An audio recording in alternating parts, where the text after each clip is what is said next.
Welcome to Indian food style channel. ನೀವು ನಮ್ಮ ಚಾನಲ್ನ ಸಬ್ಸ್ಕ್ರೈಬ್ ಮಾಡಿಲ್ಲ ಅಂದರೆ ಬೇಗ ಸಬ್ಸ್ಕ್ರೈಬ್ ಮಾಡಿ. ಹಾಗೆ ಇವತ್ತು ಮಾಡ್ತಾ ಇರೋದು ಕ್ರಿಸ್ಪಿ ಚಕ್ಲಿ ಹೇಗೆ ಮಾಡೋದು ಅಂತ ಹೇಳ್ಕೊಡ್ತೀನಿ ಬನ್ನಿ. ಸೊ ಗಣೇಶ ಚತುರ್ಥಿಗೆ ನಾನು ಇದನ್ನು ಮಾಡಿಟ್ಕೊತಾ ಇದ್ದೀನಿ. ಸೊ ಕಡಲೆ ಹಿಟ್ಟು ತೊಗೊಂಡಿದ್ದೀನಿ, ಇದನ್ನು ಸ್ವಲ್ಪ ಜಲ್ದಿ ಹಿಡಿತಿದ್ದೀನಿ.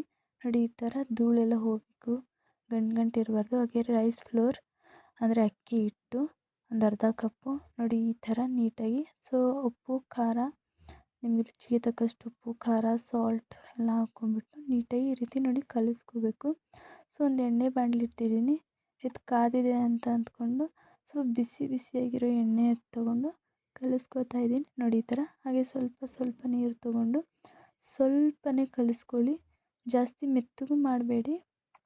ನೋಡಿ ಈ ಥರ ಸಾಫ್ಟಾಗಿ ಕಲಿಸ್ಕೊಂಡು ಈಗ ಚಕ್ಲಿ ಒತ್ತೋದಿರುತ್ತಲ್ಲ ಅದನ್ನು ಅದಕ್ಕೆ ಹಾಕ್ಬಿಟ್ಟು ನೋಡಿ ಈ ರೀತಿ ರೌಂಡಾಗಿ ಸುತ್ತೋದು. ನಿಮಗೆ ರೌಂಡಲ್ಲಿ ಬೇಕಂದರೆ ರೌಂಡಲ್ಲಿ, ಇಲ್ಲಾಂದರೆ ಉದ್ದಕ್ಕೆ ಬೇಕಾದರೆ ಉದ್ದಕ್ಕೆ. ನೋಡಿ ಈ ಥರ ಬರುತ್ತೆ. ಸೊ ಇದು ತುಂಬ ತಿನ್ನೋಕ್ಕೆ ಕ್ರಿಸ್ಪಿಯಾಗಿರುತ್ತೆ. ನೋಡಿ ಈ ಥರ ಬಿಸಿ ಕುದಿಯೋ ಎಣ್ಣೆಲಿಟ್ಟರೆ ಒಂದು ಸ್ವಲ್ಪ ಹೊತ್ತಾದ್ಮೇಲೆ ತೆಗೆದ್ರೆ ಏನು ಸೂಪರಾಗಿರುತ್ತೆ ಗೊತ್ತಾ ಫ್ರೆಂಡ್ಸ್.